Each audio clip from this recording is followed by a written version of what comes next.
talking you through how to make a delicious sponge cake. Hi everyone, Mrs. Creevy from my kitchen again. I'm hoping that you'll join me today in making a sponge cake. So this is a really simple recipe, one that class 1 has enjoyed making many times. And I hope you'll follow along at home. Remember to always ask an adult before doing anything like this in the kitchen. Make sure you've got an adult's help, and what's the most important thing? Khadija would say, wash your hands. So let's see how this goes. Okay, so one of the first steps is preheating your oven to 180 degrees. So you need to make sure that you look really carefully at the dots. That's 150, let's count in tens. 160, 170, 180. So we'll leave that warming up while we do the next step. Here's your list of ingredients. Feel free to pause the video at this point so you can either take a screenshot on your iPad or phone, or you could copy them down onto a piece of paper. Okay, now I'm going to talk you through some of the utensils that you'll need to look out before you start, okay?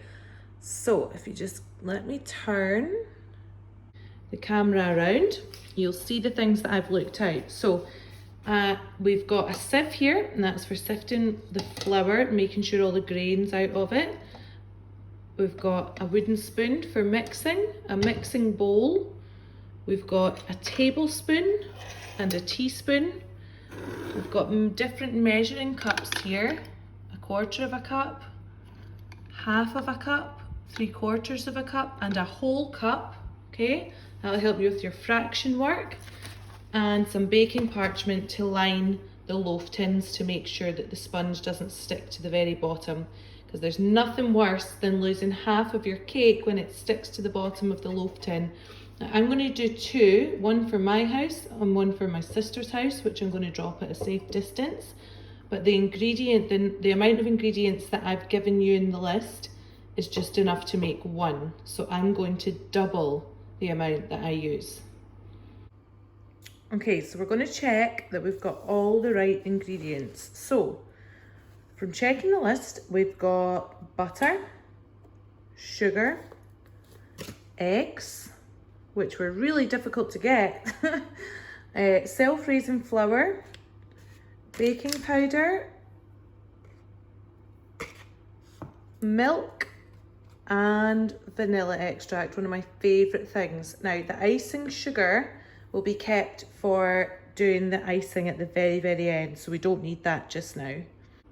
Okay, so now you need to measure out all your ingredients, including your 3 eggs, okay?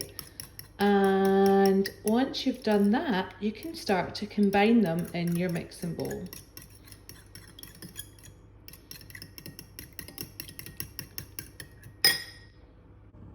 Okay, so now what we need to do, we've measured out most of our ingredients, apart from the milk, the vanilla, and the baking powder. So we're going to combine them into our mixing bowl using our sieve. Now, not all ingredients will need a sieve, so let's put into the mixing bowl the ones that don't first. So we've got our eggs, okay, that we've already mixed up. All right. Then we've got our butter, our nice soft butter.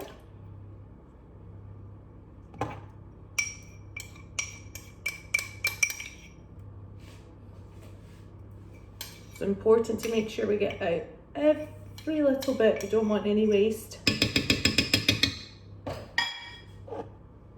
Okay, so that's all the butter in, nice and soft. That'll be nice and easy to mix, hopefully.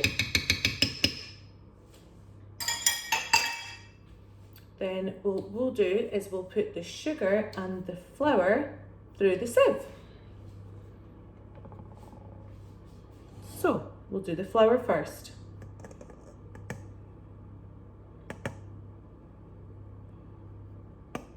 Okay, and it's best to do it in little bits. to speed it up for you, let's make this into a time lapse. Okay, so now we've mixed in the flour, the sugar, the eggs, the butter. That's right. What we need to add in is the milk, the baking powder, and the vanilla. So to do that, you'll need your tablespoon and your teaspoon. Okay, so I'm going to add the milk in. It's 3 tablespoons of milk, but obviously I'm making 2, one for me and one for my sister. So I'm going to double 3, which means I'll need 6. So that's 1, 2, 3, 4, 5, 6 tablespoons of milk. Okay. Then I'm going to need 1 teaspoon of vanilla extract. If you're doing this, I always like to give it a smell first. It smells lovely. So if you're making 1 cake, it'll be 1 teaspoon, the small one. If you're making 2, it'll be 2. Okay, so very carefully measure that out. So that's 1.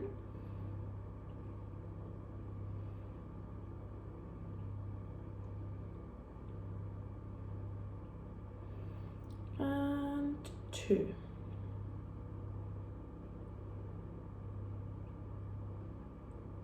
Okay. And the final part to go into our mix is the baking powder. So again, it says 1 teaspoon, and that's the measure for 1 cake. I'm making 2, so I'm going to double it, and that'll be 2 teaspoons if I can get it open. Oh, actually, I think I have one already open that I need to use. I do. We'll use this one. So 2 teaspoons, again, that's the smaller size. 1, 2. Okay.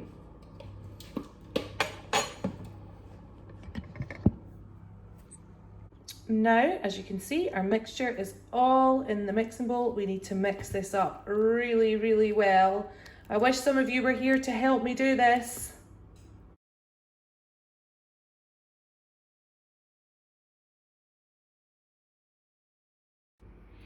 Okay, so we've now got a really nice, smooth cake batter to go into our tins. So that is the next step.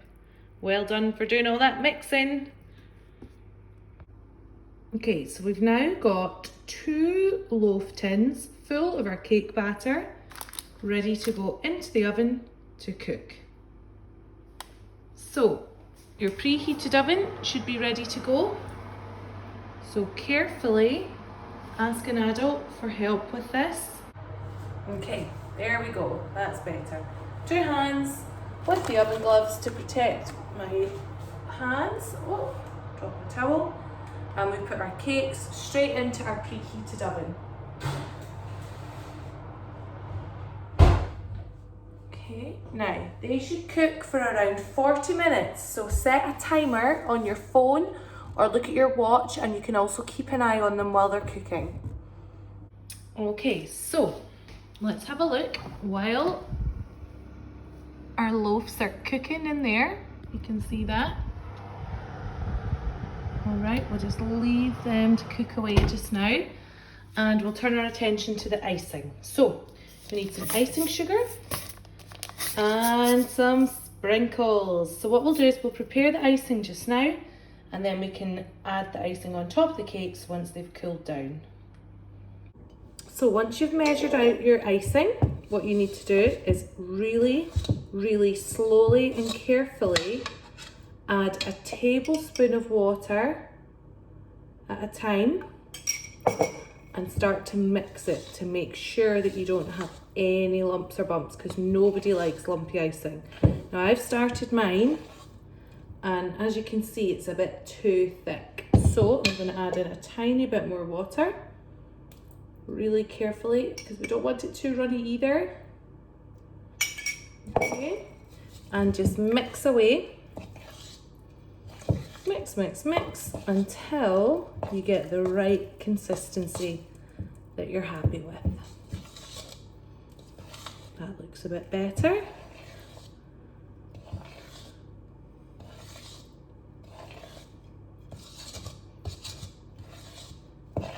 Show you here. There we go. So not too thin and not too thick. Okay, so my timer for 40 minutes has gone off.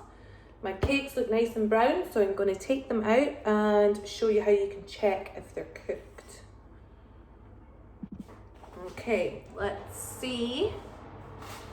So we've got 2 loaf cakes, one's bigger than the other, so I obviously didn't quite half and half them properly, but never mind. Let's give this a try. So what you'll need to do is take a knife like this one here, and let me just turn you guys around so you can see what I'm doing. So I'm going to take the knife, I'm going to put it in the bigger one just to check, place it right down the middle, lift it out, and if the knife is clean, yeah, looks pretty done, then the cakes are done. So the next thing you need to do is place them on a cooling rack to cool off. So you need a cooling rack that looks just like this, that you can place each cake onto. I'm not going to take them out of the tins until they're cooled down quite a bit. Okay, lovely brown cakes. So we can just leave them there for a little while to cool off, probably a couple of hours because they're quite big. And then we'll put the icing on them once they're all cool. When your cakes are nice and golden brown, cooked and cooled off, you can move on to the next step, which is the decoration.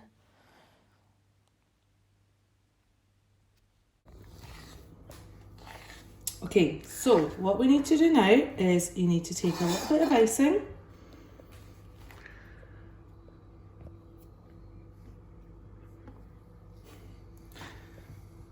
and spread it over the top. See, this is the fun part.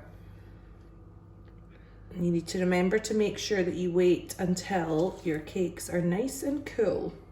Otherwise, the icing will just melt all over your cakes and it won't stay nice and thick.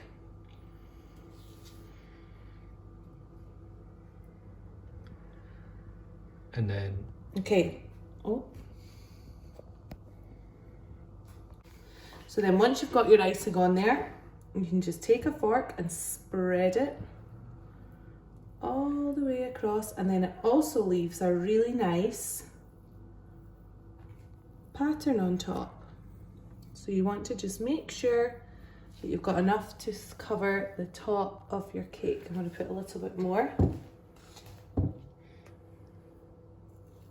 on the bottom here.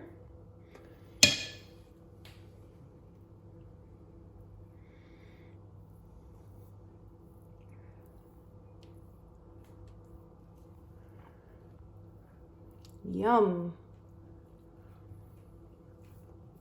Now,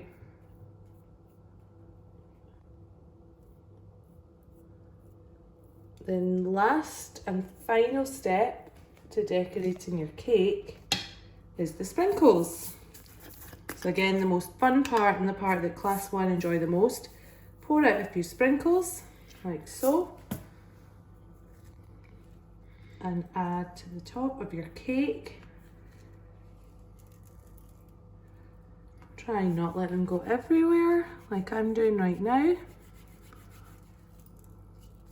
And then you've got a really fun, nice treat that you can all enjoy. You can share with your family in your homes, or you could drop at someone's door if you live close enough by to safely socially distance, and hand it over.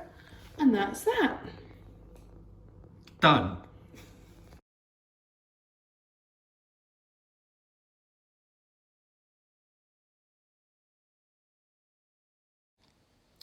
Now you've got a completed cake that you can cut up, share with some friends.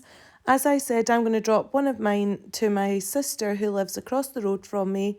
I'm going to leave it at her door as a little pick-me-up to make her smile.